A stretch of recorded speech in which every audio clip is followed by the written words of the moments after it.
shiny points. And I have this fine marker. Yep. Yep.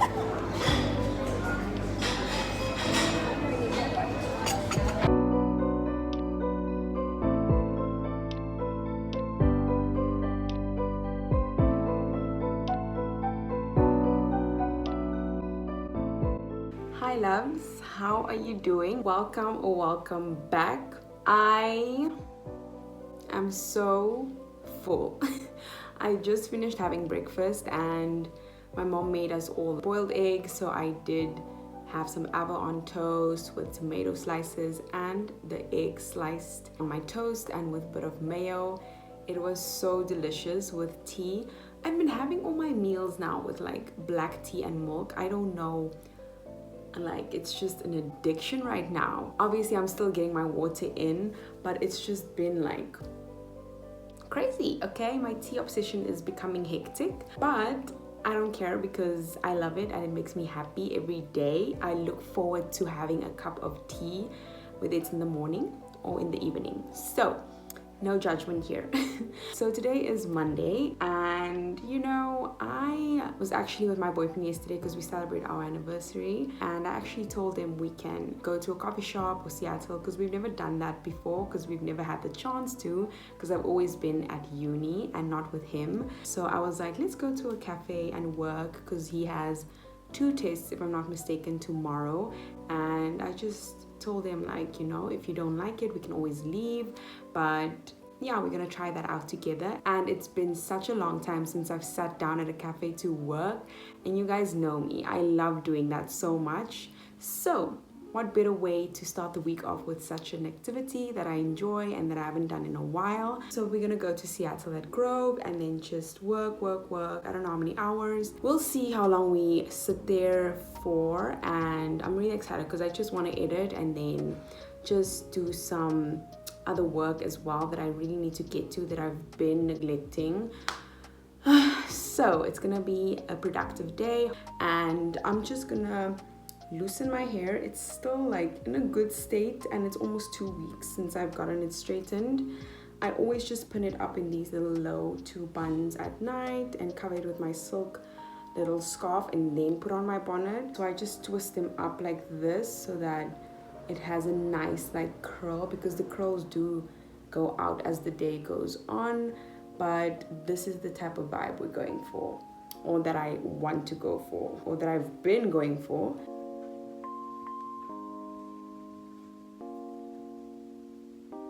My hair has been so healthy, like in this straight state. Like my ends look good because I'm so glad she cut them off, like all the dead ends are off.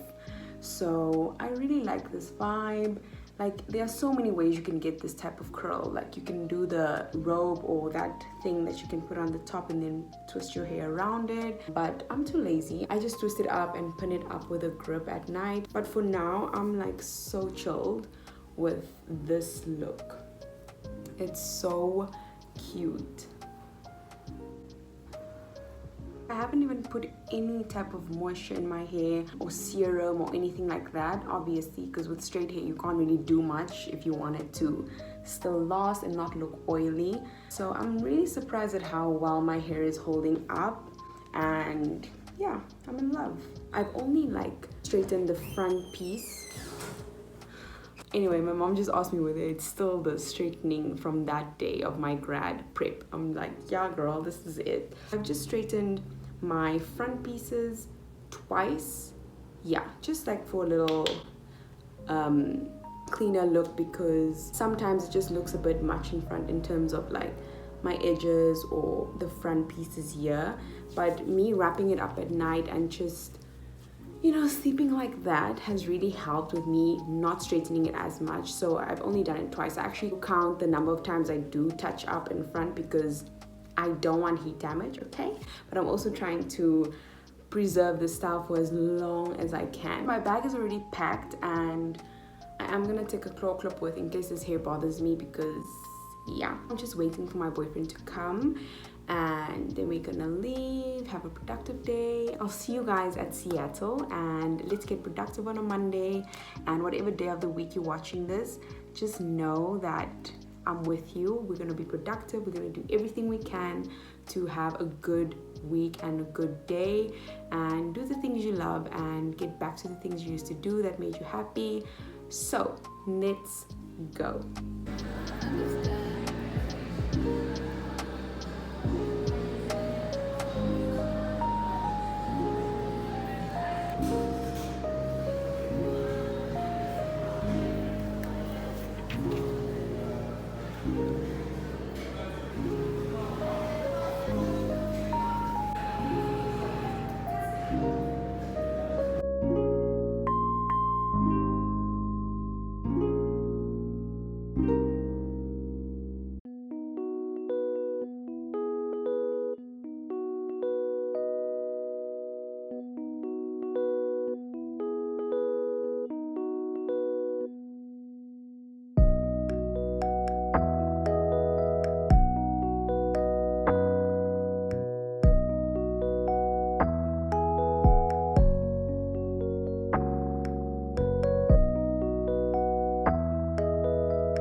Hello loves, hello, how are you guys doing? I'm so excited for today. I'm so excited. First of all, good morning. I'm just so happy today. Like, I'm living a really peaceful life and I'm just in a good mood, and yeah, like, I just want to tell you guys what's happening today. So we're about to get ready. I'm still in my PJs, still, in that mode, but I'm about to get ready, do my hair, and I think I'm first gonna get dressed. As you guys can see, that's my outfit. I am going on a little brunch date with my mama bear.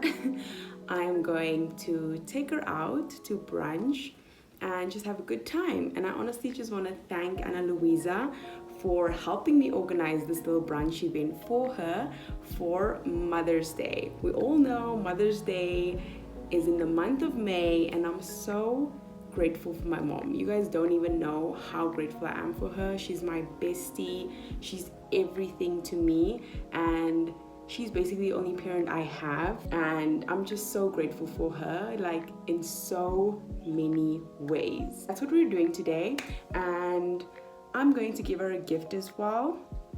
So this is her gift. I just finished putting the ribbon on, and I'm so excited to give it to her. You guys know I love Ana Luisa so much, and what better way to gift her a gift from my favorite jewelry brand, and I know she also likes jewelry. So with that being said, let's get ready. I'm actually waiting for her to actually come join me a bit to get ready. I don't know what she's gonna wear. I'm gonna help her pick that as well. So I'm gonna get myself ready so long and then go from there, and let's just have a good day with our moms. Like, what the heck? Like, this is so fun.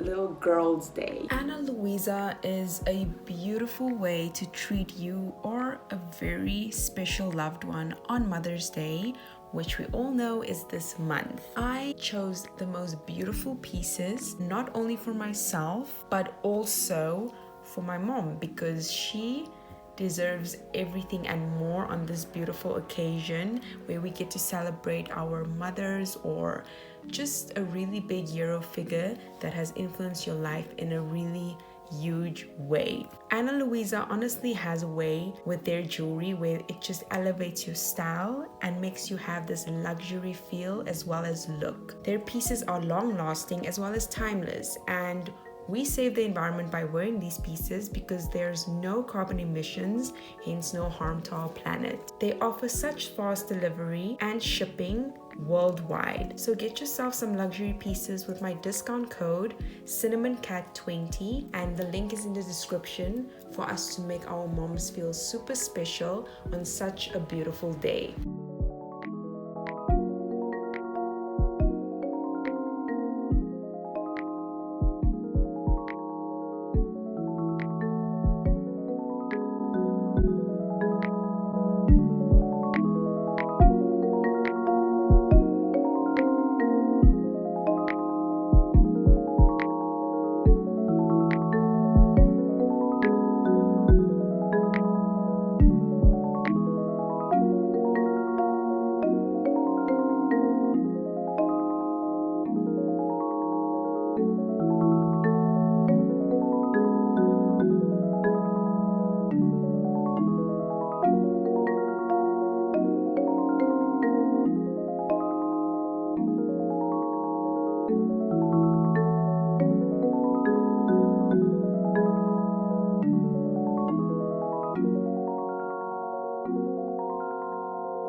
And then the outfit, just the shirt, an earring.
honestly love my mom so much. We're so alike in so many ways, and she continues to always show me what a strong, independent, go-getter type of woman is like, and just the things she does in her daily routine. I have never been more blessed with such a role model as a mom, and this little gift is obviously the smallest appreciation for who she is, because she's just so much more than I can ever describe. But I'm just so happy to have her as my mom, and we've been through everything together, and I can't wait to be the woman that she is and continue to grow into the woman that I aspire to be, which has all of her traits, because she's honestly the strongest, and she cares about people, she has a kind heart, and those are the traits I constantly want to improve on and just be for other people around me. And I honestly just love her for it, and she is my best friend, and I'm just so happy to celebrate her today and all my days. I hope your moms will have a beautiful Mother's Day and make it special for them. Have a little girls' date and just enjoy and have each other by your side.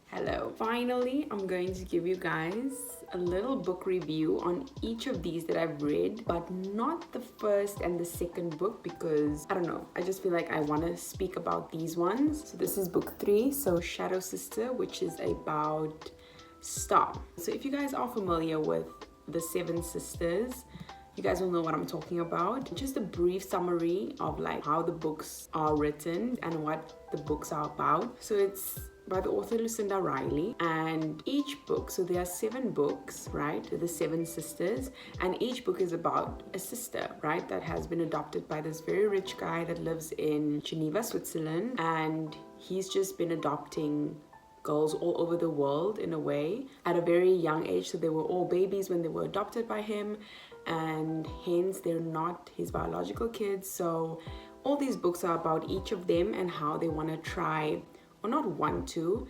This dad did die, and he left each of them a clue to their original country of birth and their culture, right? So each book is about them and where they're going to find out where they're from, which is so exciting because every book is about a different sister and a different country, which is like, wow. With Maya, which is the first book in the series, she's right there, up there. She's from Brazil originally, so she went to Brazil to find her true story and her relatives, parents, etc, etc. Unfortunately, most of these, or all of these that I've read so far, their parents aren't alive, right?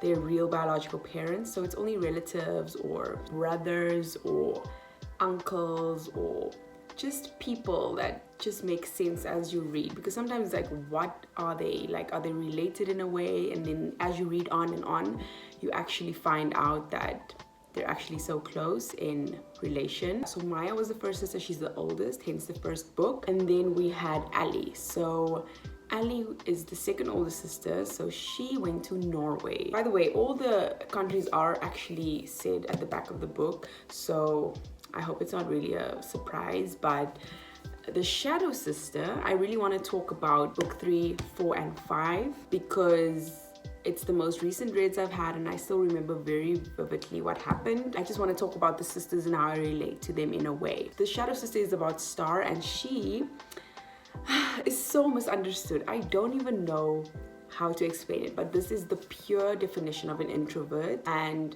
what they think about. Because in the book, it has so many dialogues with her, like thinking, but it's not her speaking. And it's like, that's how life is. Like with me especially, I don't go out as much, or I don't do a lot of things that requires me to like speak. So, and I also don't like speaking. Like if I'm put in a setting to like speak around people, I will, because I just do it, you know. But I would prefer to be quiet, because I love just looking at people and like dissecting them in that way, like how they are as a person, instead of me just saying it, you know, and just listening. I love listening to others. So this is actually a very relatable book for me, because Star is a very, like, she's a thinker, and she just, it's a way of like, she hears people speak and she listens to you so well. She's a very good listener, hence why she doesn't speak a lot. She just listens first, and then she speaks to herself in her head, and then she says the most minimal words out loud. So that's like literally how I relate to her, because she's an introvert, and I do think I'm more of an introvert than an extrovert, but sometimes I do think I'm an ambivert. I really loved her story. It was so genuine, so pure, and I really love how she found her voice in a way that, you know, was separate from Cece. So Cece is like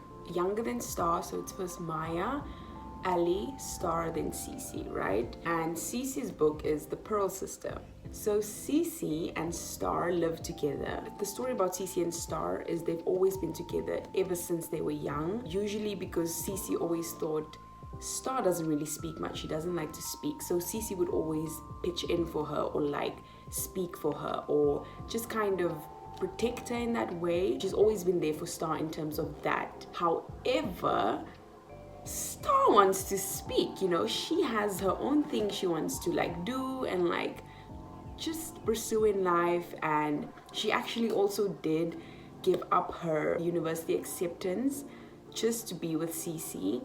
And obviously that's such a toxic relationship, but everything will be revealed in the books. Such a good explanation of how you actually misinterpret the two people, because as you hear what Cece says and all of that, as she speaks over Star, and what Star actually thinks about that, or it's just a good dialogue. Like the books have really good dialogue in it, and explanations and what they think, the situation or the circumstances around them. When the sisters are with the two of them, all the sisters can see how Cece speaks over Star, and Star is so quiet. Why is Star so quiet? But in the meantime, Star like literally does not like what Cece does, and she wants to kind of break free. But she's not mean. She's the most humble, kindest person ever. So she does the things in her own way, like silently going to have a little like work at a little bookshop because she loves books. And she kind of just found a link to her relatives at that bookshop. So she's been working there. She didn't tell Cece about all of this, but Cece knew that she was working at this job, and she used to spend so much time at this job. And now Cece is jealous, because why are you having so much fun at this job and I'm having a miserable, you know, time at college? Because Cece is actually in college. She's studying art, so she's an artist. And Cece is also misunderstood, and I relate to her so much. And I didn't know I would relate to her, because the way she was treating Star was like, no way, that's not how I would treat someone I love. So that Star, really good read. So she goes to London, if I'm not mistaken. Yeah, she has to basically go to London, like the countryside, and find her people. And Cece, on the other hand, decides to kind of run away because she's so stressed about art school, and she's just not doing well in art, and she can't find her art like style, and it's just tough for her at uni. So every time she gets home to Cece or to Star, she kind of just complains about it, but not really in a way that is like a nagging complaint. But to Star, it seems like it's all about Cece, you know, whatever.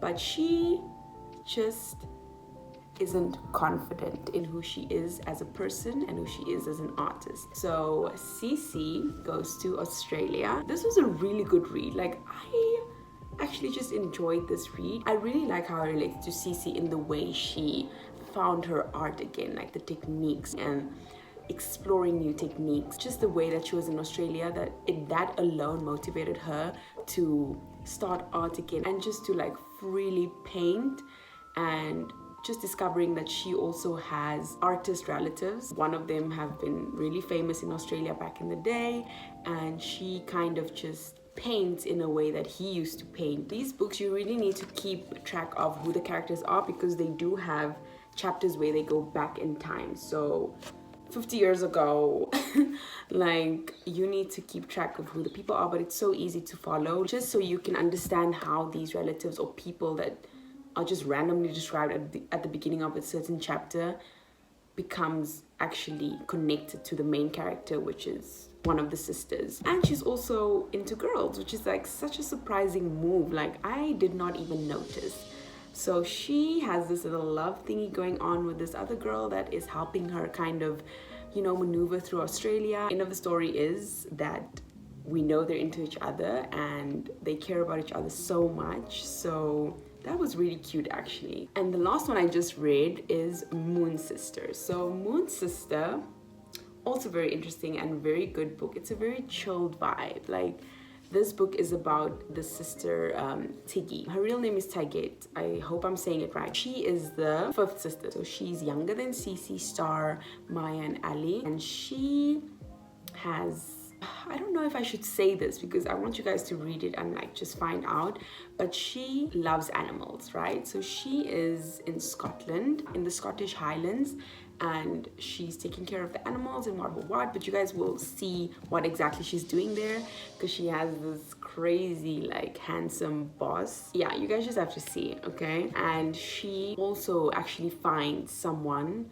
that was kind of a friend to her relatives back in the day in the Scottish Highlands, that just told her about like little snippets of what she's about to do in her life. So basically telling her future and stuff like that, which was so crazy because that was like the peak of her leaving, because he told her that she would leave this place and go somewhere else, like to find ABC. She actually did leave without her knowing that she's planning to leave, and she just thought about it and she was like, wow, what is this guy? So she kind of connects to her past in Spain. So she goes to Spain and it's just crazy how things turn out, you know. Her like grandmother and her mother were all flamenco dancers, and this is the first time I'm actually reading about the Spanish culture and just flamenco dancers, and you know, the way it was like kind of like a big thing. Just the time that it happened was just like a poverty time. So her mom did rise up to fame, like in a very big way. And I don't know, I don't want to tell you guys anything because it's just such a good read, but she is a Spanish girl and she has some little powers. Just read, okay? Just read her. I relate to her in a way that, do I? No, she's very shy. She is very shy. Like in terms of the little love affair with her and her boss, she will not admit that she likes him. Not at all, which is so me. Like, I will never speak about anything liking anyone. When I was with my boyfriend back then, I would not say anything to him. I was gonna wait there and wait until he said something. So relatable. And I was just like, why just go? Like, just tell. Like, why are you leaving? Like, tell him. Because his wife actually also did like threaten her in a way, thinking that she knew that she liked her husband, and she was like, no, I don't, you know, whatever, like denying it. And then she just didn't want to start any hassle and stuff like that, so she left. Hence why she left, which is so crazy because the husband is also like the estate manager on this highland place and this lodge that she lives at or works at, and he's also her cardiologist because he's a doctor. So you just have to read it because it's a lot going on. It's a lot going on. That's my little review. I really love these sisters. Like, I have grown such a bond to each of them, and I really hope that some way I'll be able to get back to each of them and like how they're living like in the now, like in the current setting in the whole, you know, series, because I am gonna read The Sun Sister next, which is the next book, and that book is about Electra. The last book is The Missing Sister, so I really hope we'll get back to all of them in that book because there's no seventh sister. So I'm so excited, like I'm so excited, but that's it for now, and I hope you guys do pick up a read or one of the seven sisters. Enjoy it. Like, let me know if you guys do read them and who's your favorite sister right now. I can't really choose. There's just so much to say because I can't pick one. I cannot. Let's get to breakfast because I'm so hungry. Let's go eat.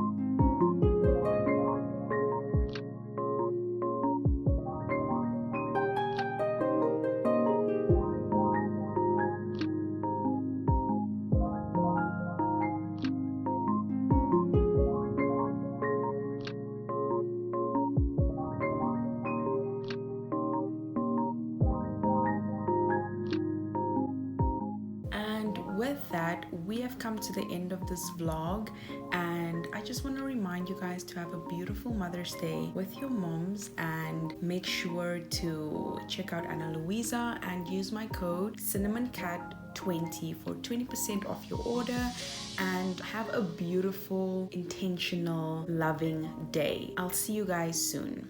Bye.